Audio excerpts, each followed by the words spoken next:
গত রাত থেকে আজ সকাল পর্যন্ত ইরান ইসরায়েলের উপরে যে হামলা চালিয়েছে তার ছবি দেখে সত্যি বলতে গা শিউরে উঠছে। দর্শক, এটা ইরানের হামলার দ্বিতীয় দিন, মানে ডে 2। আর আজ তেলাবিবকে কার্যত জ্বালিয়ে দেওয়া হয়েছে, ওদিকে হাইফাও জ্বলছে। এখন এমন এমন সব ছবি সামনে এসেছে যেগুলো দেখে আমরা গতকালকের ভিডিওতে একটা শব্দ ব্যবহার করেছিলাম, মনে আছে কি? যে ইসরায়েলকে গাজা বানিয়ে দেওয়া হয়েছে। এখন পুরো দুনিয়া সেই একই শব্দ ব্যবহার করছে, ইসরায়েলকে গাজা বানিয়ে দেওয়া হয়েছে। চলুন বেশি কথা না, সরাসরি ছবি দেখাবো আপনাদেরকে। এছাড়াও এর পাশাপাশি ইসরায়েলের কিছু গুরুত্বপূর্ণ পদ থেকে পদত্যাগও শুরু হয়ে গিয়েছে, সেটাও আমি আপনাদেরকে জানাবো। মানে অনেকগুলো গুরুত্বপূর্ণ খবর ও দৃশ্য এখন সামনে এসেছে। এমন এমন ছবিও এসেছে যেখানে দেখা যাচ্ছে একদিকে ইসরায়েলের উপরে হামলা চলছে আর অন্যদিকে বাজনা বাজছে, বিয়ে হচ্ছে, পার্টি চলছে। এমনকি ইসরায়েলি বসতির মানুষেরা এতটুকুও সময় পায়নি যে তারা পোশাক পরতে পারেন। তারা হয়তো ঘুমিয়েছিলেন, তখনই সাইরেন বেজে ওঠে, আর তারা যেরকমভাবে ছিল সেইভাবেই, মানে দেখুন, জাঙ্গিয়া পরে দৌড়ে পালাতে শুরু করেছে। এই রকম ছবিও এখন সামনে এসেছে। দেখুন, স্পষ্ট কথা হলো, সবার জীবনেরই খুব মূল্য আছে। যখন এরকম কিছু কোনো জায়গায় ঘটে, মানুষ যেভাবে পারে সেইভাবে পালাতে চায়। এখন সবার আগে আপনি এই ছবিগুলো দেখুন। আমি চেষ্টা করেছি হয় ইরানের পক্ষ থেকে যেসব হ্যান্ডেল আছে সেগুলোর দেখা, আর নয়তো যারা সবসময় ইসরায়েলের প্রশংসা করে তাদেরকে দেখা। এই দুটো সোর্স থেকে আমি খবর জোগাড় করার চেষ্টা করেছি। এখন এই প্রশংসাকারী হ্যান্ডেলটি ওপেন সোর্স ইন্টেল, তারা তথ্য শেয়ার করেছে, তারাই দেখাচ্ছে এই মিসাইল আঘাতের ছবি। আচ্ছা বলুন তো, এটা ঠিক কী মিসাইল? এটা হাইপারসনিক মিসাইল। এটা আটকানো কি কারো পক্ষে সম্ভব? মিসাইলগুলো এমনভাবে আসছে যেন মহাকাশ থেকে ছুটে এসেছে। হাইপারসনিক স্পিড বলতে যা বোঝায় আর কি, একদম সেই রকম গতি। এখন এই হামলায় অন্তত 20 জন আহত হয়েছে বলে জানা যাচ্ছে, আর এই মিসাইল পড়েছে ইসরায়েলের কেন্দ্রীয় অঞ্চলে। আমরা গতকাল একটি রিপোর্টে আপনাদেরকে জানিয়েছিলাম যে হাইফার ওপর একটা বড়সড় আক্রমণ হয়েছে। তো ওই হামলার পর আর একটা ঢেউয়ে এই কেন্দ্রীয় ইসরায়েলে হামলা চালানো হয়েছে। এই ছবিগুলো সেই ঘটনারই। এখন ওপেন সোর্স ইন্টেল লিখছে যে কল্পনা করুন যদি এই মিসাইলে নিউক্লিয়ার অস্ত্র থাকতো তাহলে কি হতো। মানে এতটাই ভয় পেয়ে গেছে ইসরায়েলের সমর্থকরা যে তারাও এখন ভাবছে যদি এতে পারমাণবিক ওয়ারহেড লাগানো থাকতো। আপনি এখানে দেখছেন ভিডিওতে মিসাইলগুলো কি গতিতে আসছে।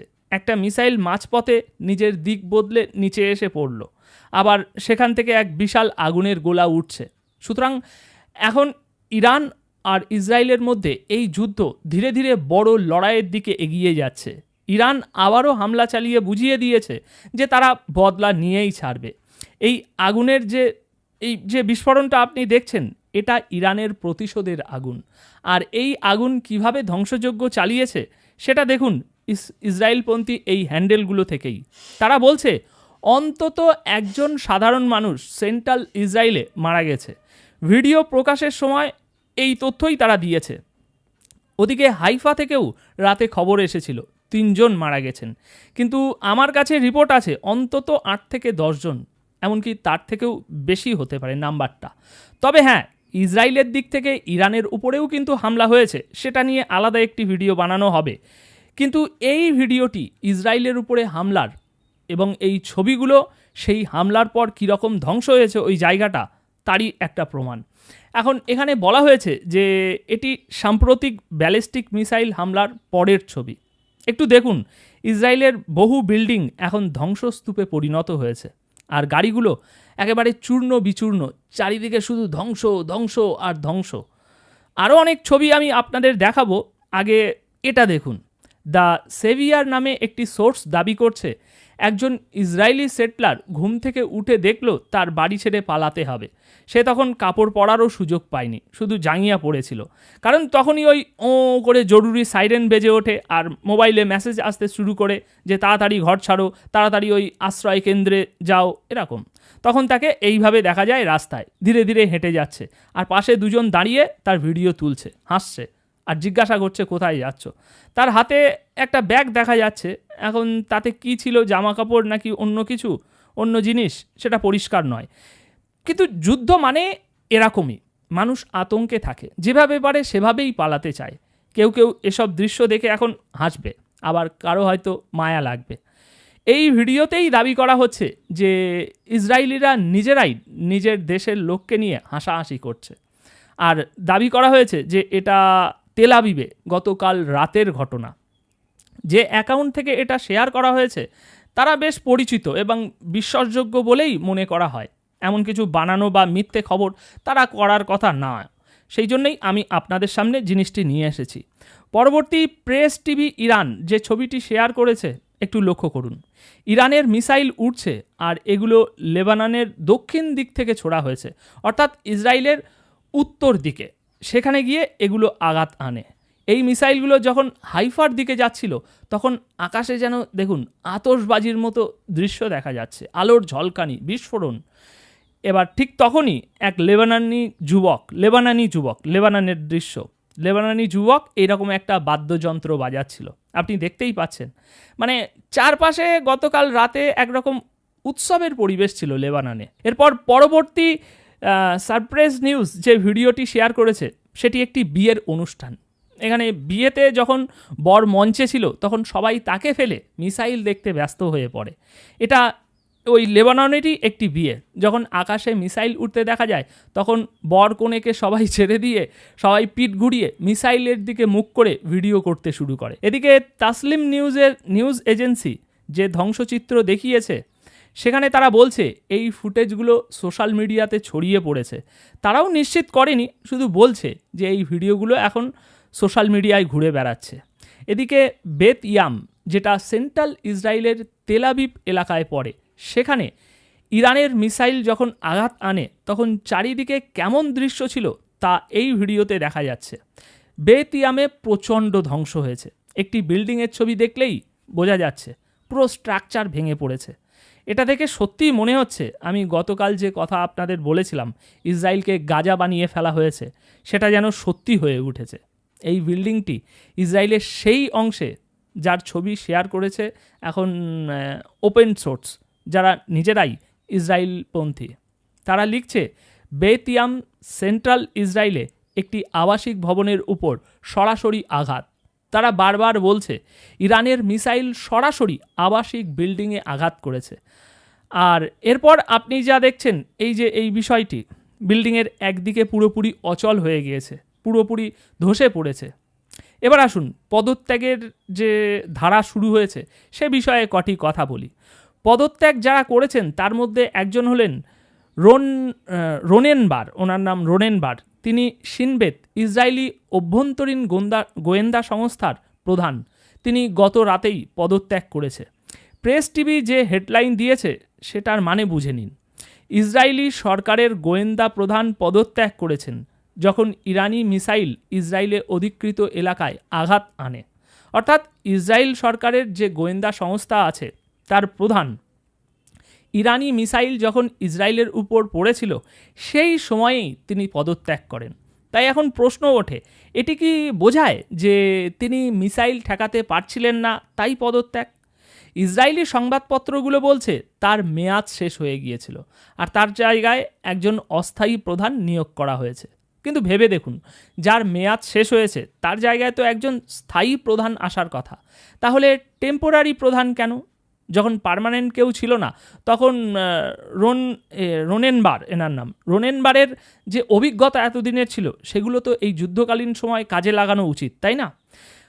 কিন্তু অন্যদিকে আবার এই নিউজও আসছে, কথা হচ্ছে যে রোনেনবার এবং নেতানিয়াহুর মধ্যে বেশ কিছু মতবিরোধ চলছিল। বারবার রোনেনবার অভিযোগ করছিলেন যে নেতানিয়াহু গোয়েন্দা সংস্থার কাজে হস্তক্ষেপ করছেন এবং অনেকেই বলছেন যে সেই হস্তক্ষেপের ফলেই ইসরায়েলের এয়ার ডিফেন্স সিস্টেম এবার ব্যর্থ হয়েছে এবং গোয়েন্দা বিভাগও ইরানের ব্যাপারে সঠিক তথ্য জোগাড় করতে ব্যর্থ হয়েছে। আর তারই ফাঁকে ইরান এই গত 2 রাতে যেভাবে আর কি হামলা চালিয়েছে যেন সেই সমস্ত ব্যর্থতারই ফল।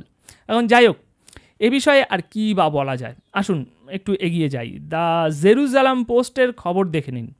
তারা এখন পর্যন্ত জানিয়েছে যে ইরানের এই হামলাগুলোর ফলে 4 জন মারা গেছে এবং অন্তত 130 জন আহত হয়েছে।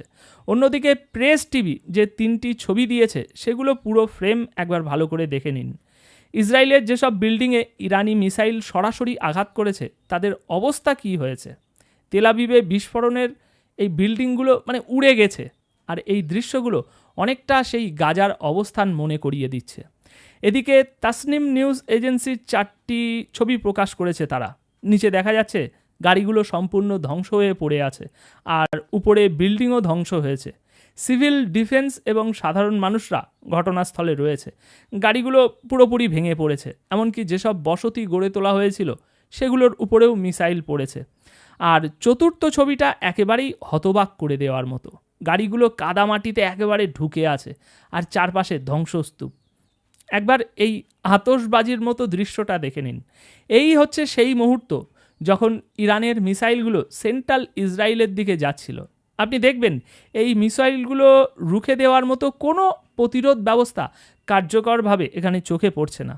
আর যখন এই মিসাইলগুলো গিয়ে আঘাত করলো তখন যেটা ঘটলো সেই দৃশ্য হচ্ছে এই ভিডিও। বলা হচ্ছে এই ঘটনা ঘটেছে তেল আবিবে। এই ভিডিওটি 360 ডিগ্রিতে ঘোরানো হয়েছে এবং বলা হয়েছে ইরানের এই হামলা ইসরায়েলের দখলকৃত এলাকাগুলোর উপর এক প্রকার মারাত্মক ধ্বংসযজ্ঞ নামিয়ে এনেছে। এই দখলকৃত এলাকাগুলোর মধ্যে যেসব সেটলারদের বসতি আছে, এখন এখানে এক বিশাল আতঙ্কের ঝড় বইছে। ভয়, দুশ্চিন্তা সব একসাথে চলছে। এমনকি কিছু জায়গায় ঝগড়াঝাটিও হয়েছে।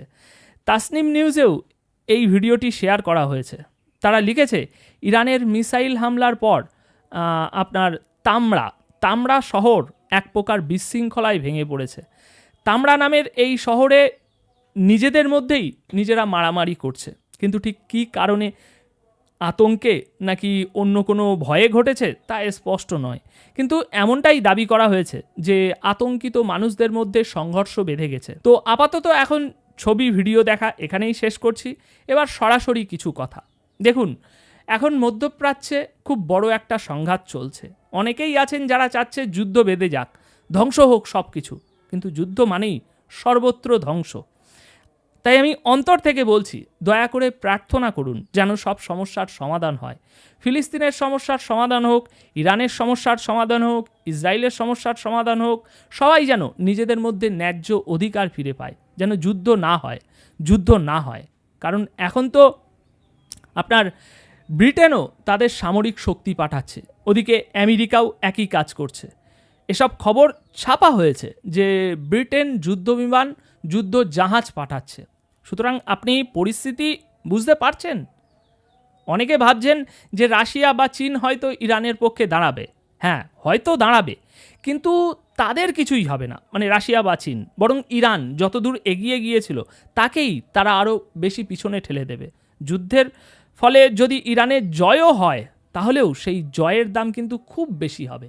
তাই দয়া করে প্রার্থনা করুন যেন শান্তি ফিরে আসে। অনেক অনেক ধন্যবাদ। ভালো থাকুন, নিরাপদে থাকুন। দেখা হচ্ছে পরবর্তী প্রতিবেদন।